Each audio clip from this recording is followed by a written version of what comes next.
பார்த்திபன் கனவு இரண்டாம் பாகம் அத்தியாயம் 13. சிவனடியார் கேட்ட வரம்.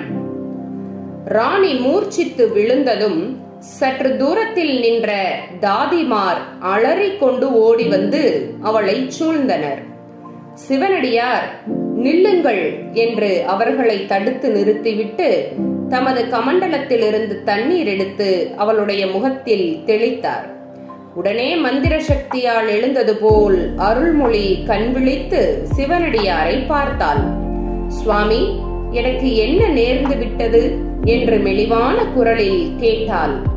உனக்கு ஒன்றுமே நேரவில்லை அம்மா. உன் மகனை பற்றி சொல்லிக் கொண்டிருந்தேன். அவனுக்கு ஒரு குறைவும் நேராது என்றும் நிச்சயம் திரும்பி வருவான் என்றும் சொன்னேன் என்றார் சிவனடியார். அருள்மொழி சற்று சிந்தனையில் ஆழ்ந்திருந்து விட்டு, இல்லை, ஏதோ ரொம்பவும் வேதனை தரும் செய்தி ஒன்றை சொன்னீர்கள் என்றாள். சக்கரவர்த்தியின் மகளை உன் மகன் பார்க்க நேர்ந்தது என்று கூறினேன். அந்த செய்தி உனக்கு சந்தோஷம் அளிக்கும் என்று எண்ணினேன். ஆமாம், நினைவு வருகிறது. ஆனால் அது சந்தோஷ செய்தியா? சோழ நாட்டின் மிகப்பெரிய விரோதி யாரோ, என்னுடைய பதியின் மரணம் எந்த கொடிய சத்ருவினால் ஏற்பட்டதோ, இன்று நான் இவ்விதம் ஆதரவற்ற அனாதையாய் இருப்பதற்கு யார் காரணமோ, அப்பேற்பட்ட பகைவனுடைய மகளை பார்த்தா என் மகன் மயங்கி விட்டான். விக்கிரமன் உண்மையில் என் வயிற்றில் பிறந்த பிள்ளைதானா? கொஞ்சம் பொறு அருள்மொழி, அவசரப்பட்டு சாபம் கொடுக்காதே என்று சிவனடியார் சிறிது கலக்கத்துடன் கூறினார். அவர் மகா புத்திமானாயிருந்தும் அருள்மொழி இவ்வாறு பொங்குவாள் என்பதை எதிர்பார்க்கவில்லை என்று தோன்றியது. இதோ பார் அம்மா, உன்னுடைய தீராத கோபத்துக்கு ஆளான நரசிம்மவர்மனுடைய மகள் அந்த பெண் என்பது உன் மகனுக்கு தெரியாது. அவர்கள் ஒருவரை ஒருவர் அருகில் நெருங்கியதும் இல்லை, ஒரு வார்த்தை பேசியதும் இல்லை. தூரத்திலிருந்தே ஒருவரை ஒருவர் பார்த்ததுதான். அவர்களுக்கு கல்யாணமே நிச்சயமாகிவிட்டது போல் நீ கலக்கமடைய வேண்டாம் என்றார் பெரியவர். நல்ல வேளை, என் வயிற்றில் பாலை வார்த்தீர்கள். எங்கே, அதுவும் அந்த பல்லவ சக்கரவர்த்தியின் சூழ்ச்சியோ என்று நினைத்தேன். சுவாமி, விக்கிரமன் எங்கேயாவது கண்காணாத தேசத்தில் உயிர் வாழ்ந்திருக்கட்டும். பசிக்கு உணவு இல்லாமலும் தாகத்துக்கு தண்ணீர் இல்லாமலும் கஷ்டப்பட்டாலும் படட்டும். ஆனால் அவன் திரும்பி வரவும் வேண்டாம். எங்கள் பரம விரோதியினுடைய மகளின் மாய வலையில் விழவும் வேண்டாம். உன்னுடைய இருதய அந்தரங்கத்தை நன்றாக சோதித்து பார் அருள்மொழி. உன் மகன் சக்கரவர்த்தியின் மகளை மனம் புரிந்து கொள்ள வேண்டும் என்னும் விருப்பம் லவலேசமும் உனக்கு இல்லையா? அதெல்லாம் அந்த காலத்தில் சுவாமி, தங்களிடம் சொல்லுவதற்கு என்ன? வெண்ணாற்றங்கரை போருக்கு முன்னால் அந்த மாதிரி ஒரு பைத்தியக்கார ஆசை என் மனத்தில் சில சமயம் தோன்றியது உண்டு. அவ்விதம் ஏற்பட்டால் சோழ வம்சத்துக்கும் பல்லவ குலத்துக்கும் உள்ள பகை தீர்ந்து விடுமே என்று நினைத்தது உண்டு. ஆனால் எப்போது என் பிராணநாதர் போர்க்களத்தில் உயிரை இழந்தாரோ அந்த க்ஷணத்திலேயே அந்த ஆசையை வேருடன் களைந்து எரிந்து விட்டேன். இவ்வளவு நடந்துவிட்ட பிறகு என் மகன் சக்கரவர்த்தியின் மகளை கல்யாணம் செய்து கொள்வதை விட அவன் இறந்து விட்டான் என்ற செய்தியே எனக்கு மகிழ்ச்சியை தரும். அருள்மொழி, நீ அந்த குழந்தை குந்தவையை பார்த்ததில்லை. அதனால்தான் இப்படியெல்லாம் வெறுப்பாக பேசுகிறாய். தாங்கள் பார்த்திருக்கிறீர்களா சுவாமி?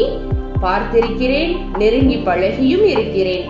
என்னிடம் குந்தவைக்கு ரொம்பவும் பக்தி விசுவாசம் உண்டு. சிவஞான இன்பத்தின் சுவை கண்ட எனக்கு இந்த காலத்தில் வேறு எதன் மீதும் பற்று கிடையாது.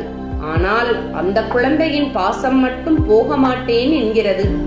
அவளோடு 2 நாள் பழகிவிட்டால் நீயும் அவ்விதம்தான் அவளிடம் பாசம் வைப்பாய். வேண்டாம், எனக்கு ஒருவரையும் இனிமேல் பார்க்க வேண்டாம், பழகவும் வேண்டாம். இந்த உலகை விட்டு சென்று என் பதியை மீண்டும் அடையும் நாளை நான் எதிர்நோக்கி கொண்டிருக்கிறேன். அருள்மொழி, ஒரு காலத்தில் என்னை நீ ஒரு வரம் கேட்டு வாங்கிக் கொண்டாய். அதன்படியே உன் மகனுடைய உயிரை காப்பாற்றினேன். உன் பதியின் மரணத் தருவாயில் நான் அளித்த வாக்கையும் காப்பாற்றினேன். இதெல்லாம் உண்மையா இல்லையா? ஆமாம், உண்மைதான்.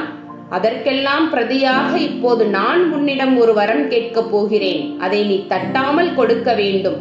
சிவசிவா என்று சொல்லிக்கொண்டு அருள்மொழி எழுந்து கைகூப்பி நின்றாள். சுவாமி, இவ்விதம் என்னை அபச்சாரத்துக்கு உள்ளாக்கலாமா?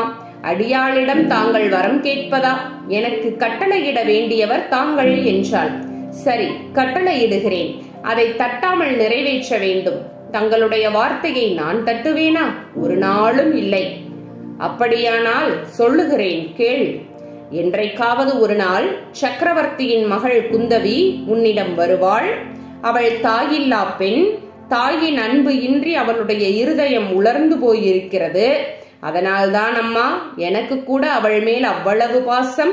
அந்த குழந்தை உன்னிடம் வரும்போது அவளை நீ நிராகரிக்காதே. அன்புடன் உன் மகளைப் போல் ஏற்றுக்கொள். உன் மனப்புண் ஆறுவதற்கும் அது அனுகூலமாய் இருக்கும் என்றார் சிவனடியார். அவருடைய கனிவு ததும்பிய குரலும் வார்த்தைகளும் அருள்மொழியின் மனத்தை உருக்கிவிட்டன. தங்கள் ஆணைப்படி நடக்க முயற்சி செய்கிறேன் சுவாமி. ஆனாலும் எங்கள் குலத்துக்கே ஜன்ம சத்ருவான ஒருவருடைய மகளிடம் நான் எப்படி அன்பு செலுத்துவது? எப்படி? தந்தை செய்த தீங்குக்காக மகளை வெறுப்பது என்ன நியாயம் அம்மா? மேலும் இன்னொரு விஷயம் சொல்லுகிறேன், கேள். உன் மகனுடைய உயிரை காப்பாற்றும் விஷயத்தில் குந்தவிதான் எனக்கு மிகவும் ஒத்தாசையாயிருந்தாள். விக்ரமனுக்கு மரண தண்டனை நேராமல் தடுப்பதற்கு அவள் எவ்வளவு பிரயத்தனம் செய்தாள் தெரியுமா? இதுநாள் வரையில் தந்தையின் வார்த்தைக்கு மறுவார்த்தை பேசி அறியாதவள்.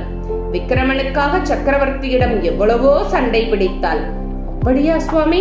அந்த குழந்தையை பார்க்க வேண்டும் என்று எனக்கும் ஆசை உண்டாகிறது. ஆனால் அவள் எதற்காக இந்த அபாக்கியசாலியை தேடிக்கொண்டு வரப்போகிறாள்? இல்லை அம்மா, இல்லை. நீ அபாக்கியசாலி இல்லை. விக்ரமனை போன்ற வீர புதல்வனை பெற்ற உன்னை அபாக்கியசாலி என்று சொல்ல முடியுமா? குந்தவையும் உன்னை தேடிக்கொண்டு வரத்தான் போகிறாள். சீக்கிரத்திலேயே வருவாள் என்றார் சிவனடியார். அடுத்த அத்தியாயத்தில் சந்திப்போம்.